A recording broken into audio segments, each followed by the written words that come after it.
Well, warm welcome to this talk. Now, today's talk is not directly about science. It's more about morality and ethics, I suppose. We were talking to Dr. Asim Malhotra recently, and he mentioned the principles of public life, the so-called Nolan Principles. So I thought we'd look at these, and I'd like you to think about it and make some adjudication in your own mind to decide if we've been let down by our public officials and those in authority in a spectacular way. But don't let me influence you. Look at them yourselves and see what you think. So, 7 Nolan Principles of Public Life. Now, this is on the British government website here. And this is posted on the government website live this morning. And there's nothing on it to say it's sarcastic. There's nothing on it to say this is an exercise in irony. It's just given straight from the UK government website. And again, let me know what you think. And these principles should apply to all in authority, of course, not just the British government. But the British government are on officially on their website.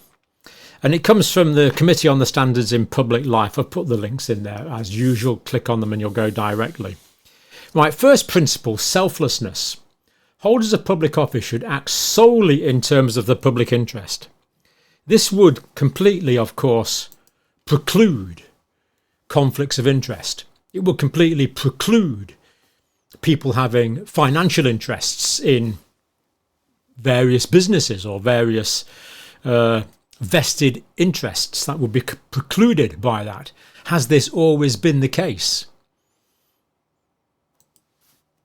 So solely in terms of the public interest. Selflessness is the first principle of public life. Second principle of public life, integrity.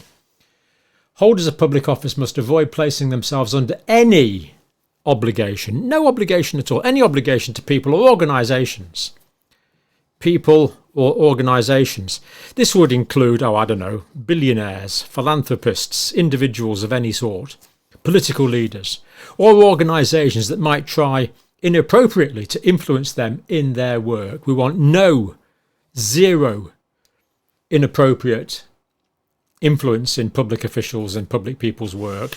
They should not take decisions in order to gain financially or other material benefits for themselves, their family, or their friends. This completely precludes cronyism. Mates rates precluded completely by this. Has this always been the case? I hear you ask. They must declare and resolve any interests and relationships. Declare. Now, we've had so many times where people, in government, people in mainstream media might have forgotten to declare particular interests. Anyone can forget. But there should be an attempt to strive for full declaration and full transparency, as we've been calling for a long time. Full transparency is required. Objectivity. Holders of public office must act and take decisions impartially, without any undue influence, fairly and on merit. Perhaps on the scientific merits or the medical merits of the case, using the best evidence without discrimination or bias. And I think you must agree, at least I certainly agree, that Lord Nolan, who we'll look at in a minute, has worded this really quite nicely. He was the first chair of this Committee on Committee on Standards in Public Life committee. Sadly, no longer with us. Let's go on. Accountability. Holders of public office are accountable to the public for their decisions. Well, there's some people might be getting a full presidential pardon any day now.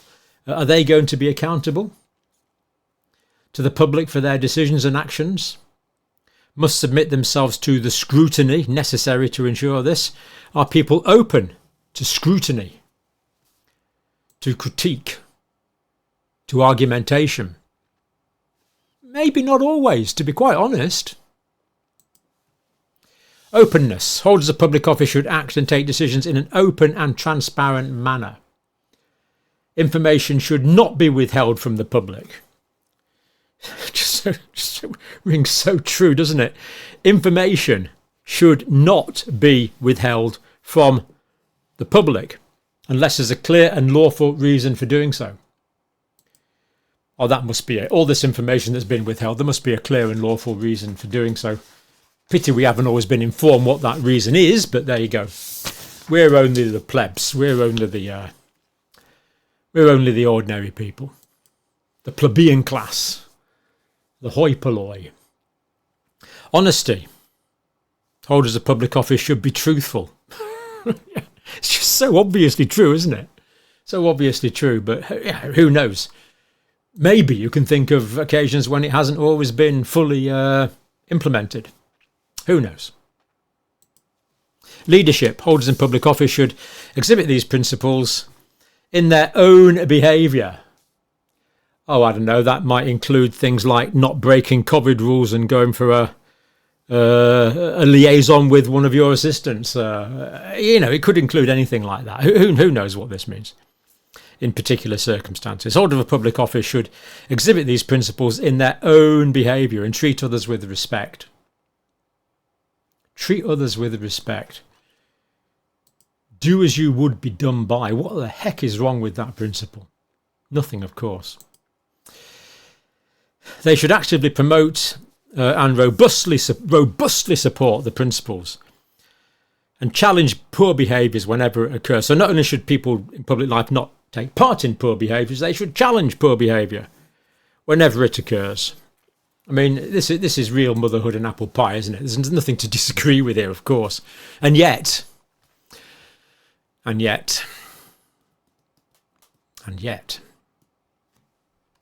little more detail before we look at some other relevant thinking. The 7 principles of public life, also known as the Nolan Principles, apply to anyone who works as a public office holder. This is from Law Lord Michael Patrick Nolan. I think he died quite a few years ago now, 2008 from memory, I think. This includes all those who are elected or appointed to public life nationally and locally. No exceptions. No exceptions for important people. No exceptions for clever people. It applies to all. And all people appointed to work in the civil service, local government, the police, the courts and probation service. So the courts should be applied to these. Everything should apply to these. In the health and education, social and care services, these should apply. Is that the case at the moment? I hear you asking. Now, of course, I'm not talking about any particular jurisdiction.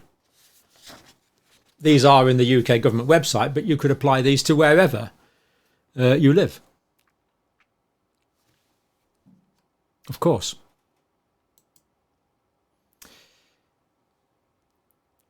All public office holders are both servants of the public, servants of the public. They're to serve the public. Where is this concept of public service gone? And stewards of public resources. That means not blowing our public cash on silly things. I don't know, awarding contracts to your mates, for example. That would be unthinkable under the Nolan Principles. Awarding contracts to a company that a particular official might have a financial interest in. Unthinkable under Lord Nolan's excellent principles.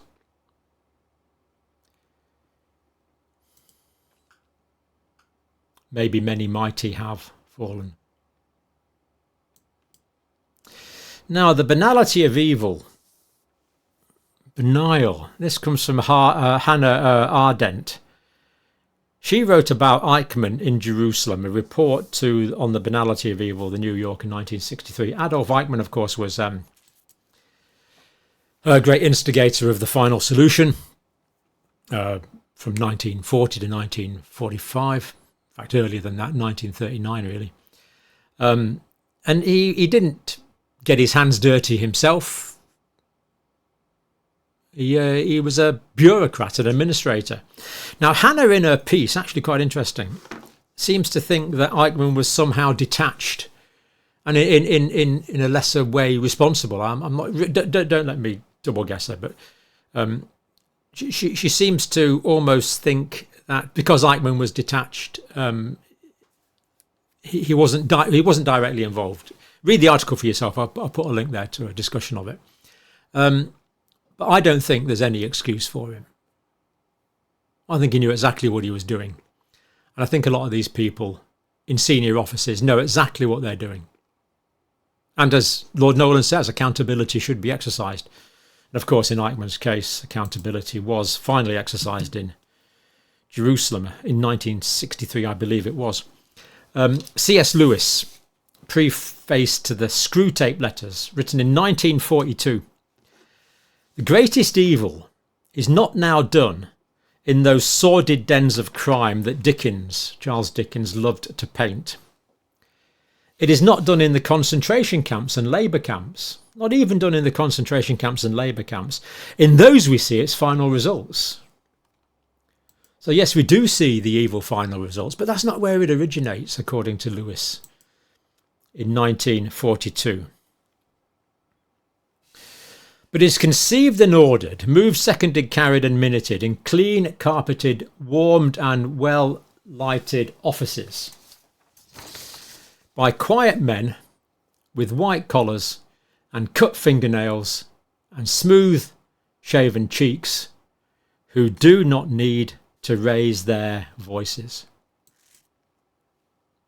The banality of evil.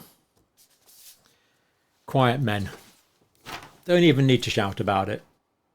And yet the outworkings of this, in the example that Lewis was talking about, were in the death camps and the labour camps. Let's leave the last word to the prophet. Isaiah 5:20. Woe to those who call evil good and good evil. Let's get rid of this duplicity, this hypocrisy, this doublespeak. Let's get rid of that. Who put darkness for light and light for darkness. Who put bitter for sweet and sweet for bitter. Let's stop saying the opposite of what we mean. I just feel immensely let down. And I know a lot of you do too. But hey, not for me to tell you what to think. Let me know what you think.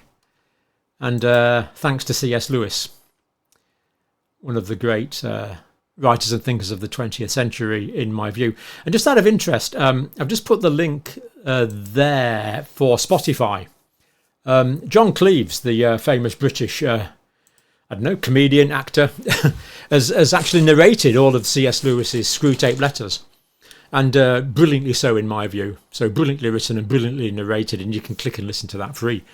If you've got nothing to do on a journey, check out C.S. Lewis and Screwtape Letters, narrated by written by the great C.S. Lewis and narrated by the great John Cleves. So, for now, from C.S. Lewis and other great thinkers, and me, thank you for watching. Do leave a comment, let me know what you think. This is the comments on the videos are often really important data sources, actually. It's great that people leave comments, and who knows, someone might use it for a qualitative research publication before too long. But for now, thank you for watching.